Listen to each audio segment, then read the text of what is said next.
Falta de água até para os peixes. O laguinho do parque da cidade está secando e o governo anuncia obra com atraso de 9 meses.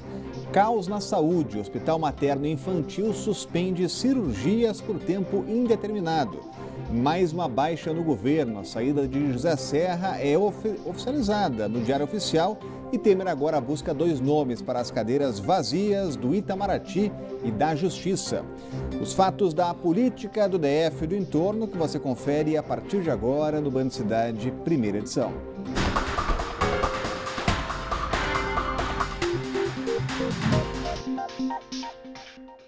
Olá, boa tarde a você. E depois que a Assembleia dos Clubes decidiu que o Brasileirão só vai acontecer dentro do estádio de origem do time, a população de Brasília se sentiu órfã. Os torcedores ficam sem a chance de ver o time do coração de perto e o comércio fica no prejuízo. O faturamento pode chegar a uma queda de 10%, fora o baque para o governo, que precisa manter um gigante sem perspectiva de receita. Quem se acostumou a assistir jogos de futebol do Campeonato Brasileiro no Mané Garrincha foi pego de surpresa com a decisão da CBF de proibir partidas fora do estado de origem dos clubes. Fiquei sabendo agora. O Campeonato Brasileiro ele atrai bastante público, né? Mas se tiver outros campeonatos, né, São Paulo, Rio, Minas, eu acho que atrai público também. Pois é, mas essa decisão só afeta os jogos do Campeonato Brasileiro, ou seja, os campeonatos estaduais, a Copa do Brasil e as Copas internacionais, como Libertadores e Sul-Americana, ainda podem acontecer por aqui. A gente já tem conversa iniciada com o próprio Flamengo e com outras equipes para atrair jogos desses outros campeonatos, Copa Sul-Americana, Copa Libertadores, e agora com essa decisão dos jogos do Campeonato Brasileiro não poderem mais acontecer com o mando de campo fora do estado de origem, a gente vai intensificar essa agenda com esses outros campeonatos. Mesmo assim, a maioria dos torcedores se viu mais distante da oportunidade de assistir o Clube do Coração jogando pertinho no Mané Garrincha. Triste, né? Porque assim, eu morava em Mossoró, no Rio Grande do Norte, e lá não tem estádio. O estádio é em Natal. Aqui, se tivesse, como aqui é a capital, aqui tudo é mais fácil. Então, se viesse, com certeza eu iria, né? Agora ficou mais difícil, né? Porque era a nossa esperança de ver nossos clubes jogar, ter a oportunidade de ir, levar os filhos, a família. Aí eles fazem uma restrição dessa, né? Fica complicado agora a gente ver nosso time do coração. Até mesmo o comércio viu a situação com pessimismo. A gente acaba perdendo também, né? Não só a torcida, né? Que não vai poder acompanhar os jogos aqui, e a gente acaba perdendo também, porque sempre quando tem jogos, as vendas da loja melhoram, né? Para a população, talvez o jeito seja buscar outras alternativas para o uso do estádio. Em contrapartida a essa parte do futebol tradicional, o nosso futebol não está podendo jogar aqui, né? Trazer outras modalidades como o futebol americano. Enquanto isso, torcedor de Brasília, Sérgio Amaral, fica sem futebol no Brasileirão.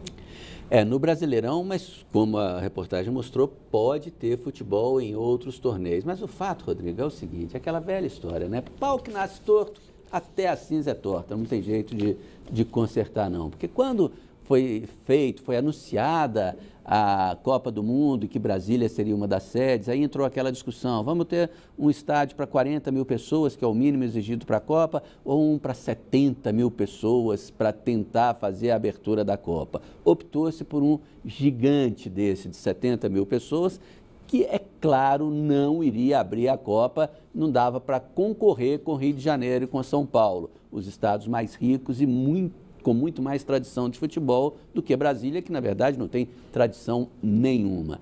E aí, como pau que nasce torto até a cinza é torta, né, Rodrigo? O que acontece? Ao longo desse período, a gente conseguiu encher o Mané Garrincha em alguns momentos e vamos continuar enchendo em alguns momentos no jogo da seleção, no jogo importante do Corinthians, no jogo importante do Flamengo. Mas isso não é suficiente para cobrir os custos de um gigante como esse, que é, sim, um baita elefante branco, não adianta dizer nada em contrário. Sim, para não ser elefante branco, a gente teria que conseguir encher esse estádio no mínimo uma vez por semana ou 3 vezes por mês. E aí é praticamente impossível. Não à toa, Ninguém da iniciativa privada, nenhuma grande empresa de eventos, nenhuma grande empreiteira como as que ficaram lá com o Mineirão e com o Maracanã, ninguém se interessou por ficar com a Mané Garrincha. Quer dizer, pela terceira vez eu repito, pau que nasce torto, até a cinza é torta.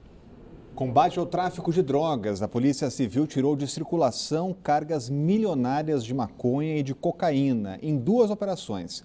A droga seria vendida no DF durante o Carnaval. Só em uma das operações, batizada de Irmandade, havia 1 tonelada de maconha e quase 40 quilos de cocaína. A quantidade apreendida pela Polícia Civil impressiona. A operação, que parou parte da BR-060, usou até um helicóptero que pousou na pista. Tudo aconteceu próximo ao pedágio de Alexânia. Essa caminhonete estava carregada de maconha e cocaína. Só a maconha pesava 1 tonelada. Já a cocaína, quase 40 quilos. 4 pistolas também foram apreendidas. A Polícia Civil informou que as drogas saíram do Paraguai e passaram por Mato Grosso e iam ser vendidas aqui na capital federal durante o Carnaval. A operação da Civil, batizada de Irmandade, prendeu 8 pessoas. Apenas um não é morador da capital. Os homens foram presos na tarde dessa quarta-feira e vão responder por tráfico internacional de drogas. Outro grupo de traficantes também foi preso pela Coordenação de Repressão às Drogas da Civil. A Operação Enigma foi no Gama na tarde dessa quarta-feira. O entorpecente estava escondido na lataria desse carro vermelho e carregava 20 quilos de cocaína. O entorpecente vinha do Paraguai e ia ser vendido no Carnaval.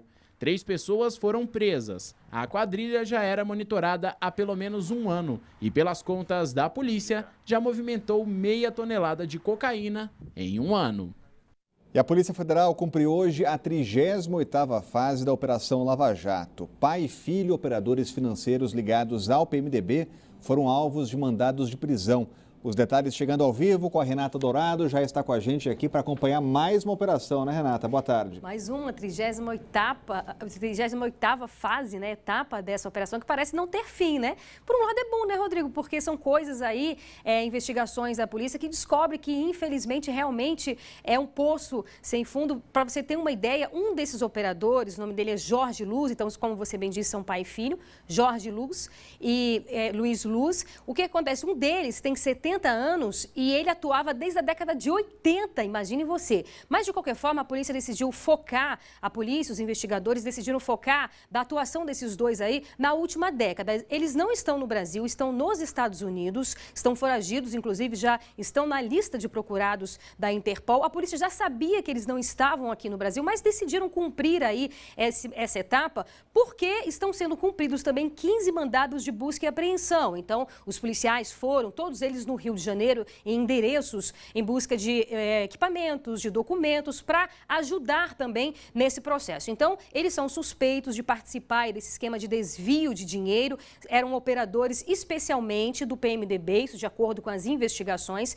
A estimativa, Rodrigo, é que eles tenham aí movimentado algo em torno de 40 milhões de dólares, abriam contas fora do Brasil, Bahamas, Suíça, uma forma de lavar esse dinheiro. Então, essa propina iria para integrantes do PMDB, isso de acordo com as investigações, e também para diretores da Petrobras. Então, obviamente que depois aí de mais essa etapa, por onde a polícia apreendeu vários documentos, laptops, tudo isso vai se aprofundar ainda mais. Os investigadores não citaram nomes, mas disseram que políticos de foro privilegiado, portanto, são deputados ou senadores ou até mesmo integrantes, né, da cúpula do governo, estão envolvidos, apesar de não terem citado os nomes, mas certamente isso virá à tona porque é todo um processo de investigação. Detalhe, como a gente disse, o sobrenome deles é Luz e por isso também o nome da operação Blackout, Luz ou a falta dela, né, Rodrigo? Obrigado, Renata. Polícia Federal sempre muito criativa. Agora, Sérgio Moral, apesar de não citar nomes, já tem parlamentar respondendo.